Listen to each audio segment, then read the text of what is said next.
नमस्कार सभी साथियों और किसान भाइयों को स्वागत है आपके मौसम साथी एग्रोमेट में। और आज एक बार फिर से चर्चा मध्य प्रदेश के साप्ताहिक मौसम पूर्वानुमान 15 नवंबर से लेकर 22 नवंबर तक के अवधि के लिए हम जानेंगे कि कैसा मौसम रहने वाला है समस्त मध्य प्रदेश के लिए। तो आइए शुरू करते हैं।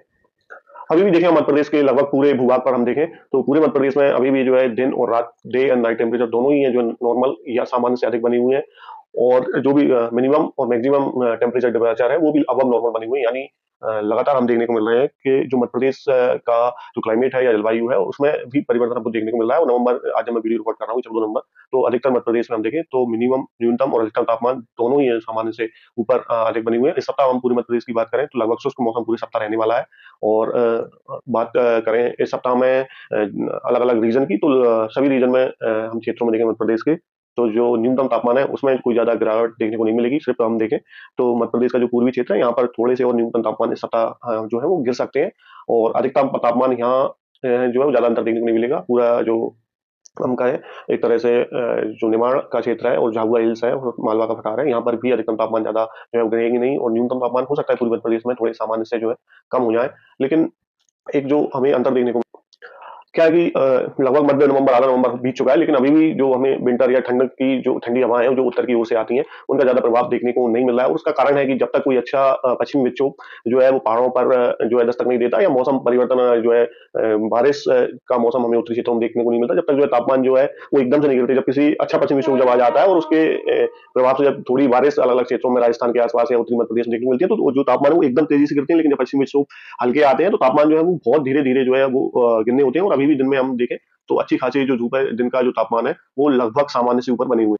और प्रशांत महासागर में हम देखें 3.4 इंडेक्स, अब जो इसका 10 नवंबर को जो तापमान था वो -0.37 डिग्री सेल्सियस रहा। और अब जो लग रहा है कि जो लालीना कंडीशन नवंबर के लिए जो अनुमान था कि हो सकता है नवंबर में ये देखने को मिले, लेकिन अब ये ऐसा होने वाला नहीं है। और जो लालीना हो सकता है कि नहीं बनी, काफी करीब जाकर आप देख सकते हैं। जो अक्टूबर का महीना था वो -0.61 डिग्री सेल्सियस में, यानी हम कहें तो 0.6 डिग्री सेल्सियस तक ही ये गिरा। और उसके बाद ये फिर से हम देखें तो ये फिर से जो है वो कम होने लगा है। तो ये फिलहाल जो कंडीशन है वो देखने को नहीं मिलेगी। और एक ऐसा माना जाता है कि अगर जिस साल लालीना होता है तो थोड़ा सा जो ठंड है, विंटर है, वो अच्छा और देखने को मिलती है। यानी हम भारतीय उपमहाद्वीप की बात करें तो उसमें ठंड उस साल, उस वर्ष बहुत अच्छी होती है जिस साल हम लालीना सिचुएशन जो है, कंडीशन जो है प्रशांत पैसिफिक 3.4 इंडेक्स जो है, जब लालीना अपनी जो क्राइटेरिया को मीट कर लेता है तो उसके बाद ये घोषित की जा सकती है। लेकिन फिलहाल ऐसा देखने को नहीं मिल रहा है। तो ये एक हम कहें लॉन्ग टर्म में दीर्घकालिक अवधि देखें विंटर की, तो ये थोड़ा सा अच्छा साइन नहीं है कि लालीना जो है वो देखने को नहीं मिलेगा। इसके चांसेस बहुत कम है।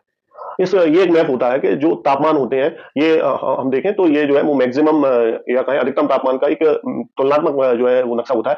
या आपके जो बाई तरफ ये यहाँ पे आप जो देख पा रहे हैं ये क्या होता है, ये 13 तारीख को रिकॉर्ड किया गया है भारत के अलग अलग भूभागों पर एक मैप जिसको कर दिया जाता है कि कितना तापमान डिग्री सेल्सियस में जो है वो रिकॉर्ड किया गया है। और यहाँ पर जो पिछले हम देखें जो डाटा होता है लगभग 30 वर्षों का, उसमें ये देखा जाता है कि कितना जो अंतर है, डिफरेंस है वो आया है। तो आप ये देख सकते हैं ये मैप जितना हम देखें तुलना करने में जितना ये विसंगतिपूर्ण होगा, यानी जितना ज्यादा अंतर देखने को मिलेगा उतनी जो है वो खराब बात होती है। क्योंकि जो हम बात कर रहे हैं जलवायु की, तो वो लगभग बदलती जा रही है। देखिए इस तरह से हमने ये देखें जो जितना ये पीला कलर है यहाँ पर, तो ये उस दिन का तापमान इसको कलर दे के इसको यूनिफॉर्म किया जाता है। और हम देखें कि कितना अंतर आया, तो लगभग आप देख रहे हैं यहाँ पर जो वो जो है ग्रीन कलर यानी हरा कलर आपको अधिकतर भागों में जो है वो देखने को मिल रहा है। ये मैक्सिमम टेम्परेचर है वो डिपार्चर वो होता है, उसको ये दिखाता है। तो हम ग्रीन में देखें तो ये देखिए, ये आप यहाँ पर देख पाएंगे। थोड़ा सा मैं कैमरे को इधर करूँ तो -1.5 डिग्री सेल्सियस से लेकर 1.5 डिग्री सेल्सियस का जो डिफरेंस है वो देखने को मिल रहा है। यानी 1.5 डिग्री सेल्सियस जो तापमान हम देखें वो अधिकतम तापमान जो कम होना था वो अधिकतम तापमान ज्यादा है 1.5 डिग्री सेल्सियस। और कुछ जगह आप जो रेड डॉट दिख रहे हैं तो यहाँ पर ये है कि यहाँ पर और ज्यादा जो है हम कहें 3 से 4 डिग्री जो है तापमान वो है ज्यादा देखने को मिल रहा है। इसी तरह हम बात करें न्यूनतम तापमान के लिए, तो न्यूनतम तापमान के लिए भी एक अलग मैप मैं आपको दिखाता हूँ। यहाँ पर ये देखिए, ये जो है मिनिमम तापमान के लिए होता है न्यूनतम तापमान। यहाँ पर आप देखिए कि लगभग ये पूरा ग्रीन है, इस तरफ ये पूरा हरा बना हुआ है अगर हम भूभागों की बात करें, मैदानी भागों की। और ये ऊपर जो है पहाड़ों पर, तो वैसे ही जो है इस समय टेम्परेचर जो है बहुत कम हो जाते हैं। तो ग्रीन में आप देख रहे हैं कि ये अधिकतर ये जो लाइट ग्रीन है, अ, यहाँ पर हल्का जो हरा कलर है वो लगभग 16 से लेकर 20 डिग्री सेल्सियस तापमान को दर्शा रहा है। फिर हम जहाँ पर इधर की तरफ आते हैं तो लगभग देश के मध्य भागों में तो हम कहें ज्यादा कोई अंतर नहीं है, सिर्फ जो है वो 1.5 डिग्री सेल्सियस -1.5 से लेकर प्लस 1.5 डिग्री सेल्सियस का अंतर है। लेकिन बाकी की भारत को आप ये देखिए, ये जो है वो बहुत जो निराशाजनक जो बात होती है क्लाइमेट चेंज की, आप ये देखिए कुछ जगह बहुत बड़े-बड़े लाल धब्बे आपको दिख रहे होंगे। फिर ये जो येलो कलर है, ये बहुत जो है गलत साइन होता है, क्योंकि लगातार जो जो तापमान है वो हर वर्ष जो है हम दर वर्ष देखें तो जो बहुत अंतर देखने को मिल रहा है। ये जो हमारा है ये न्यूनतम तापमान है जो 14 तारीख को रिकॉर्ड किया गया, लेकिन हम 14 पिछले 30 वर्षों का एवरेज देखें तो ये उससे भी जो है वो लगभग ज्यादा है। ये हमें दर्शा रहा है, यहाँ पर जो पीला कलर दर्शा रहा है वो लगभग आप मान के चलिए 1.5 से 3 डिग्री सेल्सियस जो है वो लगभग ज्यादा है जितना भी ये पीला कलर है। और जो हरा कलर है वहाँ थोड़ा सा ये कम, जो मध्य भाग है, महाराष्ट्र है, मध्य प्रदेश है, छत्तीसगढ़ है, और ये जो पूरा कुछ हम देखें तो गुजरात के भागों को भी इसमें शामिल कर दिया जाए, तो यहाँ पर जो अंतर है वो लगभग 1.5 डिग्री -1.5 से लेकर 1.5 डिग्री सेल्सियस का अंतर है, यानी कुछ जगह है जो कम भी तापमान है। लेकिन जो हम एक लार्जर पिक्चर देखें तो ये बहुत ज्यादा निराश करने वाली है। और जो खेती में जितना डिपार्चर होता है, यानी मिनिमम टेम्परेचर में जितना ज्यादा मिनिमम और डे का मैक्सिमम टेम्परेचर में जितना ज्यादा डिपार्चर होगा, फ्लक्चुएशन होगा, उतना जो है वो खेती के लिए जो है वो अच्छा नहीं माना जाता, क्योंकि जो फसलें होती हैं वो इसको हम कहें एक तरह से फसलें जो है वो उनके अडॉप्शन में बहुत दिक्कत होती है। और इसी कारण आप देखते हैं किसी वर्ष उत्पादन बहुत ज्यादा गिर जाता है, किसी वर्ष जिस वर्ष अच्छे तापमान रहते हैं तो मौसम के कारण उस साल जो है उत्पादन हमको बढ़े हुए देखने को मिलते हैं। अभी हम कहें तो एक कमजोर जो पश्चिमी विक्षोभ है वो लगभग अफगानिस्तान, पाकिस्तान और कश्मीर के भागों पर बना हुआ है, और इसके प्रभाव से एक साइक्लोनिक सर्कुलेशन जो है वो पाकिस्तान और जो गिलगिट बाल्टिस्तान और कश्मीर से लगा हुआ क्षेत्र है, लेह लद्दाख, इस पर जो है हल्के जो बादल देखने को मिल रहे हैं, जिसकी वजह से पिछले 1-2 दिनों में बर्फबारी भी हुई है, और अगले 1-2 दिन में यहाँ और बर्फबारी जो है वो होने की कोई उम्मीद है।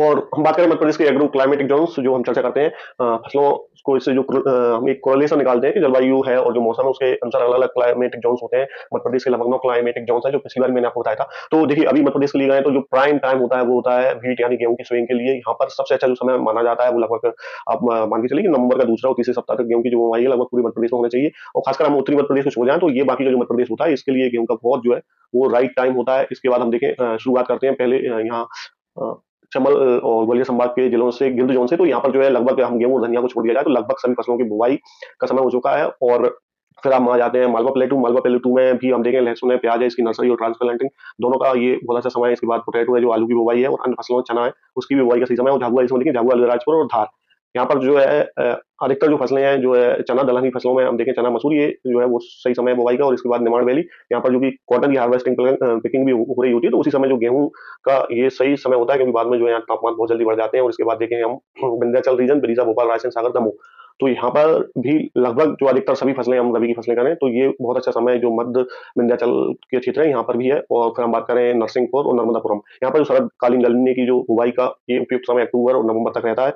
तो जो मध्य नर्मदा क्षेत्र है इसका जो रीजन है ये भी अनुकूल है अभी। और बैतूल, छिंदवाड़ा, ये दोनों हम जिले को देखें तो ये जो है सतपुड़ा रेंज में आते हैं। सतपुड़ा रेंज में जो जिले आते हैं वो वहाँ पर जो है गेहूं की बुवाई बहुत जल्दी की जाती है, तो इस तरह चने की बुवाई। और जो यहाँ पर जो थोड़ा सा जो आलू वगैरह की खेती होती है उसका, और जो पहला जो अगर अगेती आलू की बुवाई हो चुकी है तो जो पहला स्प्रे किया जाता है अल्टरनेटिव लाइट के लिए, ये बहुत अच्छा समय होता है स्प्रे के लिए, फंगिसाइड या फफूंदनाशी के लिए। और फिर बात करें कैमूर प्लेटू, तो कैमूर प्लेटू में धान की हार्वेस्टिंग में जितनी जल्दी गेहूं की बुवाई हो उतना बहुत अच्छा जो है वो फसल गेहूं के लिए आने वाला समय रहता है। और इसके हम बात करें जो लास्ट रीजन है बुंदेलखंड रीजन, टीकमगढ़, दतिया और छतरपुर, तो इस जिले में अधिकतर जो है मटर है और चना है, मसूर है। और इसके कुछ थोड़े छोटे क्षेत्र में हो सकता है कि शरतकालीन गन्ना, यहाँ पर नहरी सिंचाई प्रणाली है तो वहाँ दतिया के आसपास होता है, तो जो डबरा क्षेत्र है तो वो उसका भी ये जो है बहुत अनुकूल समय होता है। और फिलहाल मध्य प्रदेश के साप्ताहिक मौसम पूर्वानुमान में इतना ही। अगर जानकारी अच्छी लगे तो प्लीज इस चैनल को लाइक करें, सब्सक्राइब करें और शेयर करना ना भूलें। और तब तक के लिए जय हिंद, जय भारत, गुड बाय।